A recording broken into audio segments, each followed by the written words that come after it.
Afrika örgüsünü yaptırdığımdan beri geçen 2 ayda başıma neler geldi? Bu dönem boyunca aldığım bütün merak edilen soruların cevabı bu videoda. Bu dönemde bana en çok sorulan sorulardan biri bu saçı nerede yaptırdım ve ne kadar sürdü? Ben bu saçı Afrika'da yaptırdım. Zanzibar'a tatile gitmiştim ve tatildeyken hazır Afrika'ya da gelmişim dedim ve saçımı ördürmek istedim. Bunun için birini buldum. Masai kabilesinin üyesiydi. Yani saçımı Masai kabilesinden bir kişi ördü. Yapımı da 6 saat sürdü. Bunun sebeplerinden biri tek kişinin yapmış olması. Genelde 2 veya 3 kişi örüyor. O zaman daha kısa sürebiliyor ama benimkini tek kişi örmüştü. Ondan dolayı da daha uzun sürdü. Bir de tahmini 4 saatte biter diyorlardı fakat ben biraz daha ince istedim. İlk başta daha kalın örüyorlardı. İnce isteyince de doğal olarak süre uzadı. Yani normal bir yerde de yaptırmaya kalksanız ortalama 3-4 saat sürecek bir işlem. Ondan dolayı bunu göze alarak başlayın. Bir diğer en çok sorulan soru ise ağırlık yapıyor mu? Ya şöyle diyebilirim, ilk yapıldığı gün gerçekten ağırlığını hissediyordum. Yani kafamı şöyle arkadan bir şey çekiyor gibiydi ve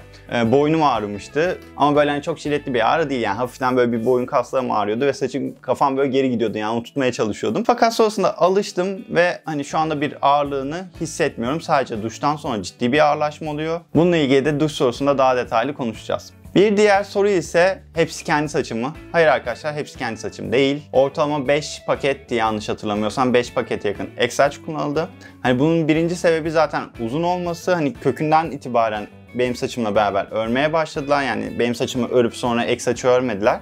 Kökten itibaren ek saçla beraber örüyorlar. Hem uzunluğunu bu veriyor hem de örülünce saç zaten çok fazla inceldiği için kendi saçınızda bu kadar hacimli bir örgü elde edemezsiniz. Ondan dolayı ek saçı hem uzunluk hem de o yapıyı vermek, o doygunluğu vermek için ekliyorlar. Bir de şunu söyleyeyim, benim saçım normal Afrika örgüsü değil, bu ikili bir örgü. Normalde üçlü örgü şeklinde ilerlerken bende ikili dolama şeklinde ilerledi. Nasıl yapıyordu? Saçı böyle iki parça alıyordu. Bunları hem kendi çevresinde döndürüyordu hem de kendi etrafında döndürürken bir yandan da birbirlerine doluyordu bu iki parçayı. Öyle aslında dolamayla oluşan bir saç. Öyle üçlü bir örgü değil. En son ucuna geldiğinde de ucunu birleştirerekten, şu şekilde birleştirerekten birbirinin içine sokuyordu ve düğüm haline getiriyordu. En sonunda yakaraktan açılmasını engelliyordu. En azından öyle dedi. Onun dışında herhangi bir şey sürülmedi, herhangi bir işlem uygulanmadı. Olduğu gibi sadece ördü, uçlarını hafiften böyle yalandan bir yaktı ve bıraktı. Biraz da yıkama kısmından bahsetmek istiyorum. Hani yıkama kısmı beni en çok zorlayan aşamalardan biriydi. Çünkü normalde duş yaparmış gibi işte şampuan alıp böyle saçınıza süremiyorsunuz. Köklerine zarar veriyor. Ondan dolayı da ben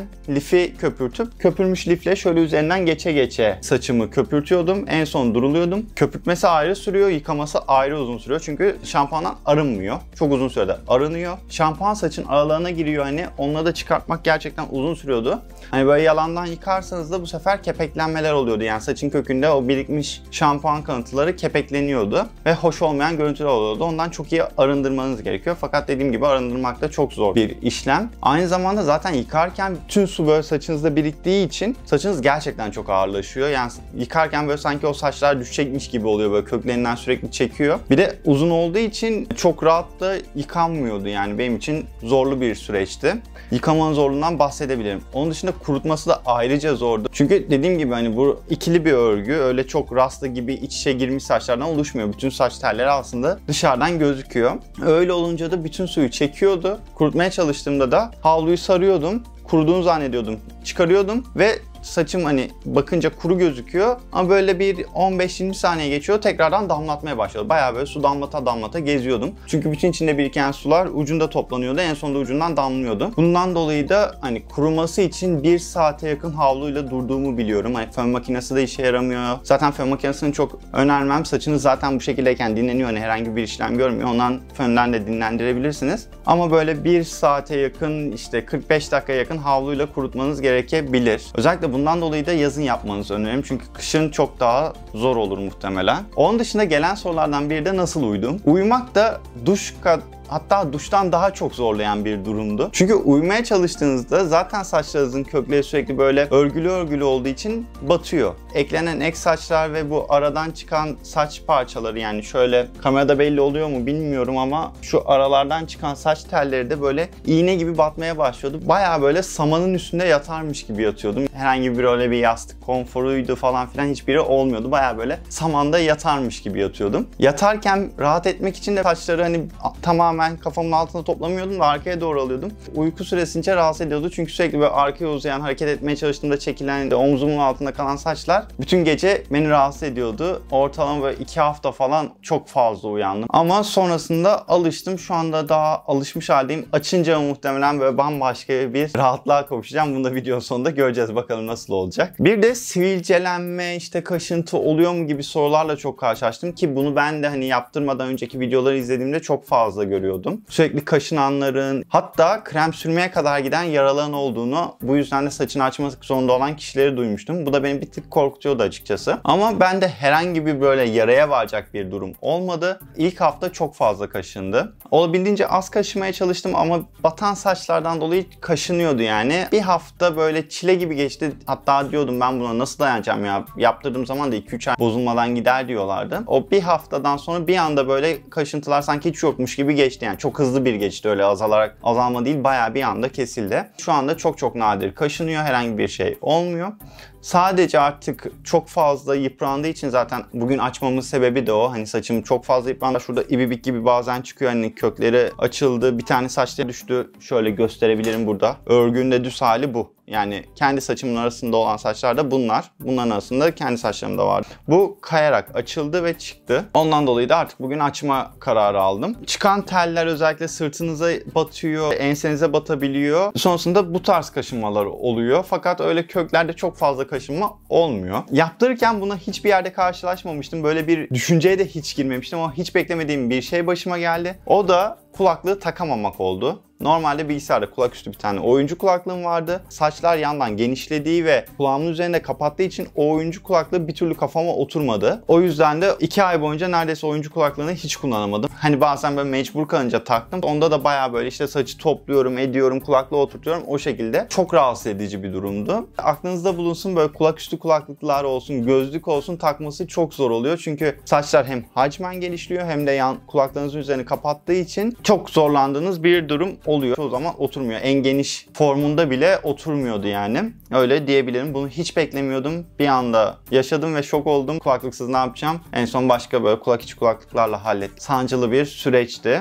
Onun dışında gözlük takıyorsanız da o gözlüğü takarken, çıkartırken özellikle şu yandaki örgülere çok takılıyor. Onları çekiyor. Öyle bir durumu var. O da aklınızda bulunsun derim. Evet, benim bu dönemde aldığım sorular bu kadardı. Hani en çok bunlar geldi. Bunları yanıtlamak istedim. Merak ettiğiniz başka sorular varsa açıklamada mutlaka yazın. Hepsine tek tek cevap vereceğim. Unutmuşumdur, atlamışımdır, farklı merak ettiğiniz bir şey vardır. Mutlaka sorun. Hani tecrübelerime göre size yardımcı olmaya çalışayım. Evet, siz şu anda kaç tane saçı açacağımızı muhtemelen videonun kapağında gördünüz. Ben şu anda bilmiyorum, yapılırken saymak istiyordum. Dediğim gibi 6 saat sürdü. O yüzden de sayamadım. Yani artık orada sıkılmaktan hiçbir şey yapamaz hale gelmiştim. Ondan dolayı da kaç tane saç olduğunu bilmiyorum. Arada saymayı bir kere yeltendim ama hepsi birbirine giriyordu. O da olmadı. Şimdi bir tane uygulama yüklüyoruz. Her açtığımızda ekrana tıklıyoruz. Kaç tane tıkladığımızı bize söyleyecek. Ona göre bakalım kaç saç açacağız. Yapılış anından da birazcık video koymak istiyorum buraya. Video, fotoğraf, artık ne bulduysam onu koyarım. Çünkü ilk başta birkaç kişi çekti ama çok kısa çektiler. Sonra herkes sıkılıp gidince ben tek başıma kaldım orada.